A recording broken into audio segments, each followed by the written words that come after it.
Now, anyone who's been following this channel for a while, I'll try not to keep my voice too loud as the early hours of the morning.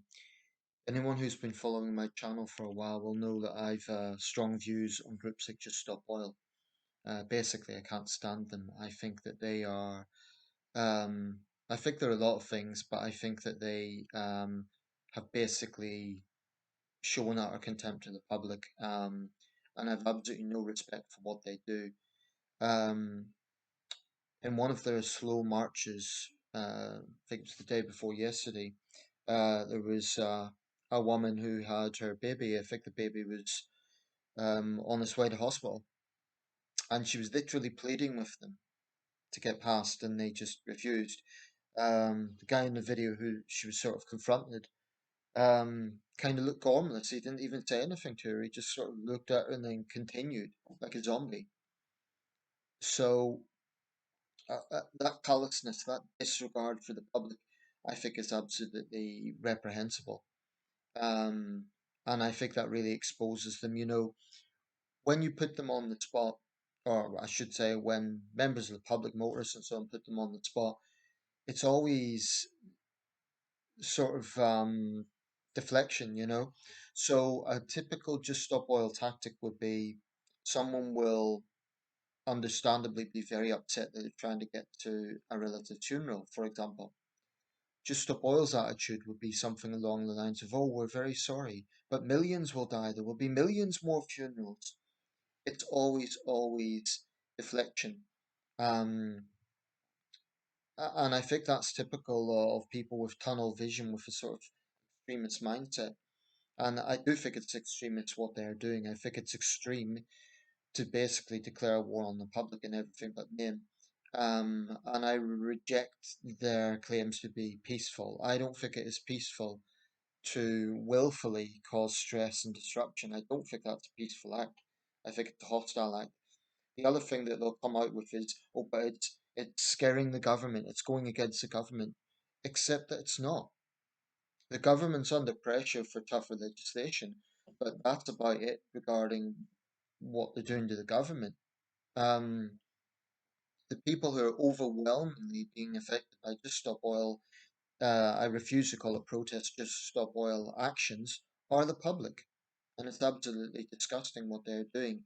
And I don't know whether it's stupidity or arrogance or what, but they don't seem to grasp, or they don't care, that the reason they're so loathed by the public is because they're hurting the public. It's really not rocket science.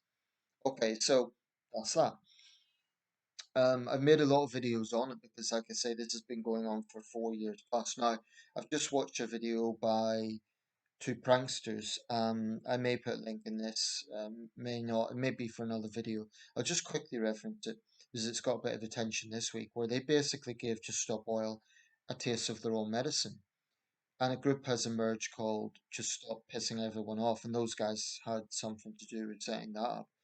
Now, this isn't people sort of yelling at them and getting into angry confrontations. What they've done is actually sabotage Just Stop Oil. They've actually organized to, for example, circle around them to stop them moving, basically. And there was another action which I thought was wonderful. They had a party in what looked like an old church. And they released rape alarms into balloons so that this was activated at a certain point. Basically, it really, causes a really loud noise. It gives them a little bit of a taste of their own medicine. I think it's wonderful because, there's no violence involved, but it's inconveniencing them, it's targeting them, it's giving them a little inkling of what they've put the public through. I think it's wonderful. And I really take my hat off to those guys.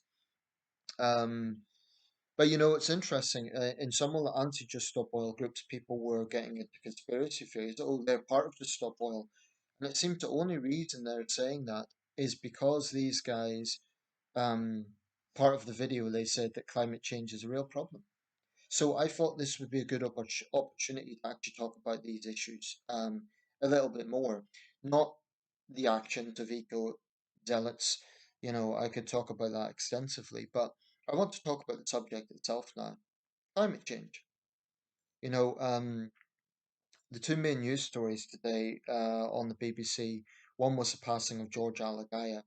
I could make a video on that story in its own right. You know, George Alagaya was one of our finest journalists. That was sad news. You know, 67 years old, he died of cancer, but he was one of the most experienced newsmen around.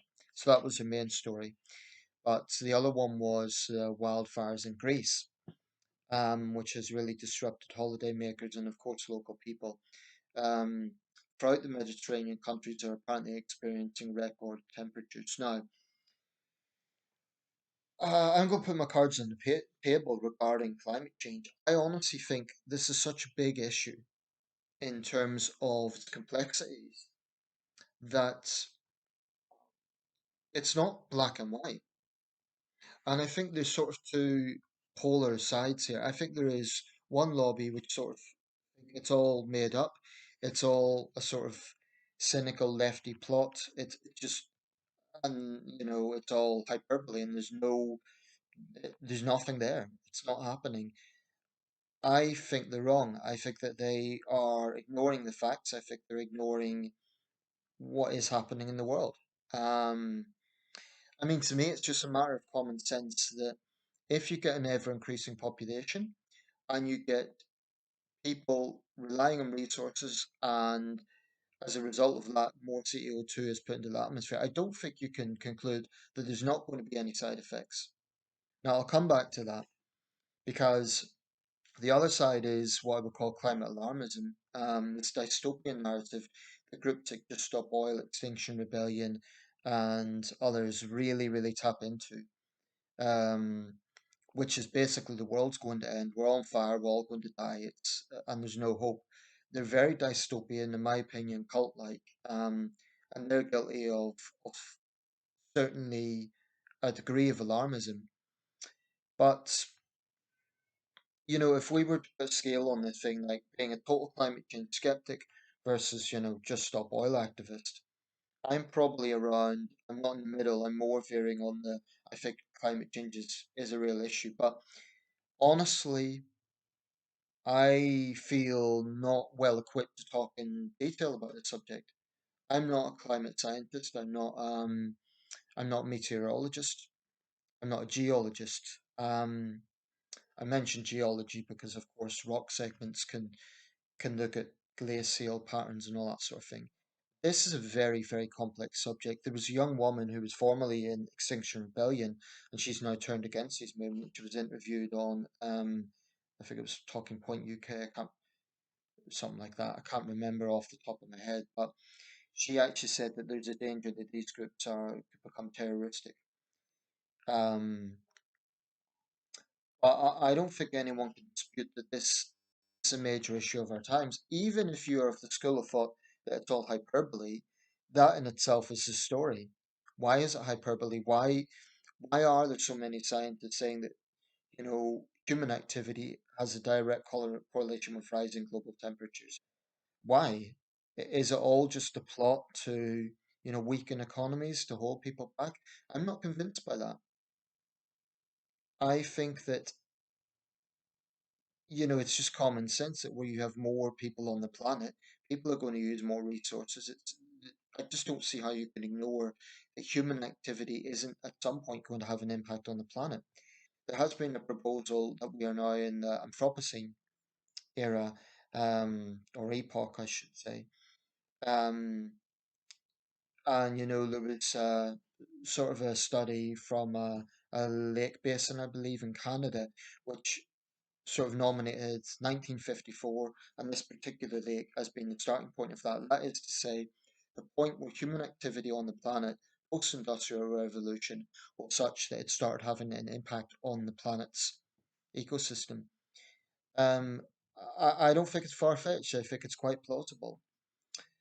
I will say this: I do think that the media is guilty of some degree of inconsistency, and I'll give an example of what I mean. And I think this doesn't help the green movement.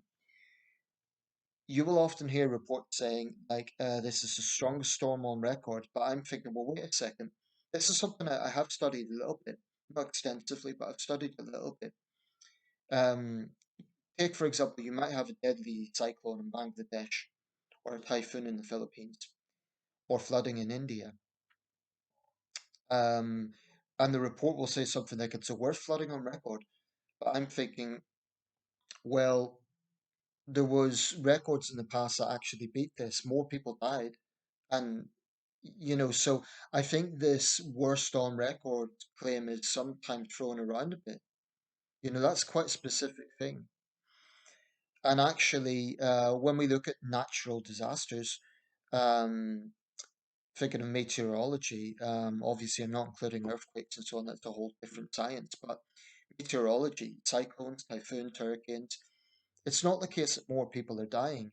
It may be that there are more each year, but it's not the case that more people are dying because if you look at some of the deadliest storms on record, it's not like they're all clumped together in one era. So, for example, one of the deadliest on record was called Cyclone Bola, or the Bola cyclone. This hit Bangladesh, then known as East Pakistan, in 1970, and it killed upwards of 500,000 people. It was a massive disaster, and it was made all the more complicated by the political turmoil in that part of the world at the time. Um, Now, in recent years, recent decades, in 1991, there was a deadly cyclone in Bangladesh that killed over 100,000 people. It was unnamed. In 2008, Cyclone Nargis killed about 140,000 people. I remember these figures because I have actually done a little bit of research on it. Um, if we look at the tropical storms this year, none of them have come anywhere near those sort of figures. So it's not this case of every year it's getting deadlier and deadlier. That isn't happening. Um, and that would kind of go in the face of, well, this is having a much, much bigger impact on human mortality, because it isn't. But one thing that perhaps is happening is that there are more cases of drought, um, perhaps more forest fires, perhaps more heat waves. So I'm not going to just dismiss all of this and say that nothing is happening. I think that would be naive. I remember last summer, it really was scorching. I mean, I live in northeast England. This is not a warm part of the world. And a good summer here might be 25 degrees Celsius. It hit over 30. Now, that was not normal. Having said that, this July it's been wet, it's been pretty mild. I mean, it's the early hours of the morning. I'm in my t-shirt. It's mild, but last summer it really was a scorcher. But I think the problem with that climate skeptics have is that this isn't consistent. It's not like it's every summer it's getting hotter and hotter, or we're constantly experiencing extreme weather events. I think there is inconsistency, and that makes it harder to sell. It makes it harder to sell. Now, anyone returning from roads right now will have seen firsthand these forest fires, and they'll probably think actually there is something going on here. But then the skeptics would say, well, there's been climate fluctuations throughout history. Before human history, throughout the geological time frame of Earth, there's always been fluctuations in temperature, and there was points where the planet was hotter.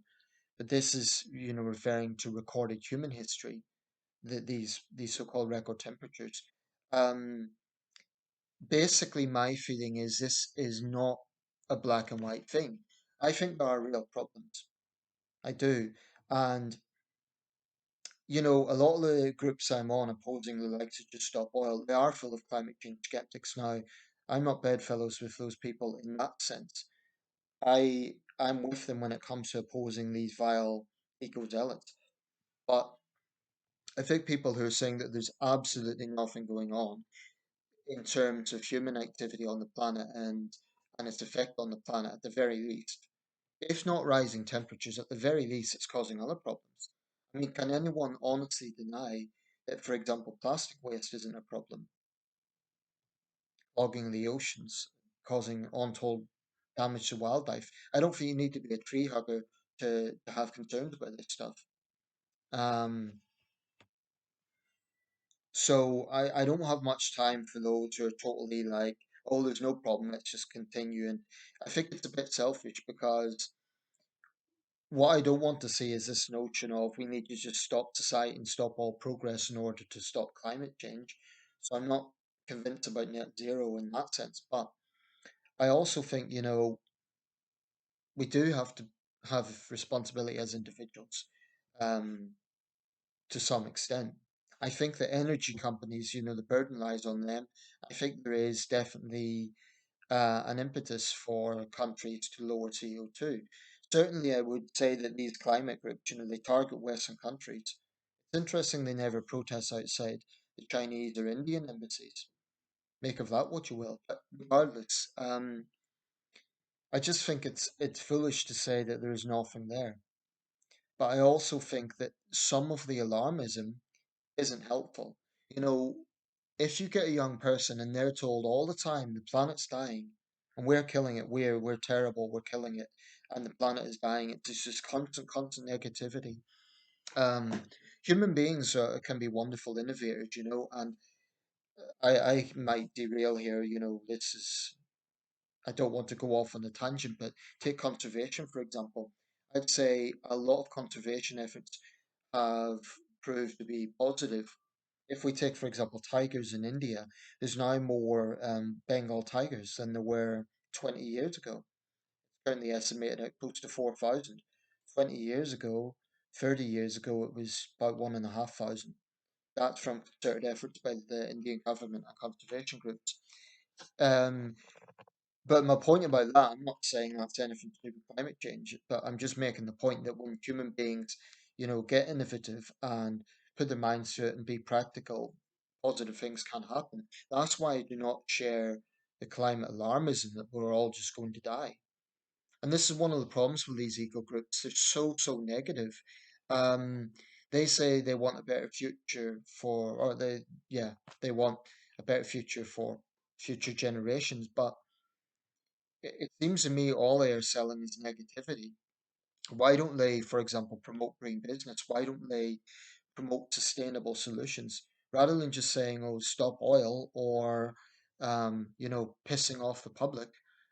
Or I even think net zero needs to be looked at because I'm not an economist, and again, this is an area I don't want to overly speculate on. But I think there needs to be a real balancing act between tackling the problems that arise from climate change, but also, looking at not damaging an economy, because that isn't going to be a good selling point if the argument is, well, we need to make ourselves poorer and, basically cut out on life's joys, travel, meeting people, all that sort of thing. I don't think that is a good selling point. And what's the point of arguing for building a better future if that sales point is so dystopian and so, basically, I think some eco groups would basically have us eating vegan gruel out of mud huts, to be quite honest, to put it rather flippantly. And that they would really have us brought back to an era before the Industrial Revolution. Now, that just is not feasible. I think that there has to be solutions that are workable within the world as it is. I think, for example, creating green jobs is a great thing. I think green innovation is a great thing. Human beings can be wonderful when they put their minds to it. It doesn't mean having to really, halt progress, halt society. And this is the problem I've got with these eco groups. They are utterly dystopian. I honestly think they're anti-society. But I'm not convinced that the only way to solve this problem is by making us all poor and, we all turn off all the electricity and, it's not feasible. And they themselves probably deep down, they know it's not feasible because otherwise they'd admit their hypocrisy. They would admit the high visibility jackets they're wearing are oil based, that they drink coffees that are imported, all the rest of it. But that would be uncomfortable for them. So, instead they spend all their time lecturing the rest of us. But that's basically my take on it. I'm not sitting on the fence. I do veer more towards there is definitely a problem here, but I'm not at the point of climate alarmism, and I'm not of the view that it's like an impending disaster and we're all going to die in a few years. It's just, I think that's overly dystopian, and I think a lot more could be done, but um, I'm not convinced about net zero. Maybe I'm wrong about that. Maybe I'll reevaluate that and think actually it is workable. It won't make people poorer. I don't know.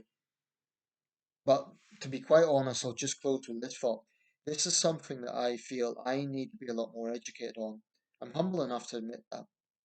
You know, I feel I'm not as informed about these issues as I should be, quite honestly, because I do feel that there is, I think a lot of the media coverage of it has been alarmist, and that's been off-putting. Um, it doesn't help when you have BBC correspondents, as was recently the case, jet out to Mediterranean countries to report on the effects of air travel or something like that. Hypocrisy does not sell well. Um, I'll leave it there. Let me know your thoughts. I would not call myself a climate change skeptic, but I'm also not a climate change alarmist. So I just think this is something that we need to take seriously. I just don't think you can say that, 8 billion plus people on the planet, that's not going to have an effect at some point. The global population has increased in the last 100 years alone, in an unprecedented way. In an unprecedented way. My lifetime, I was born in 1985, the world had just over 4 billion people. It's now just over 8 billion, almost doubled in my lifetime.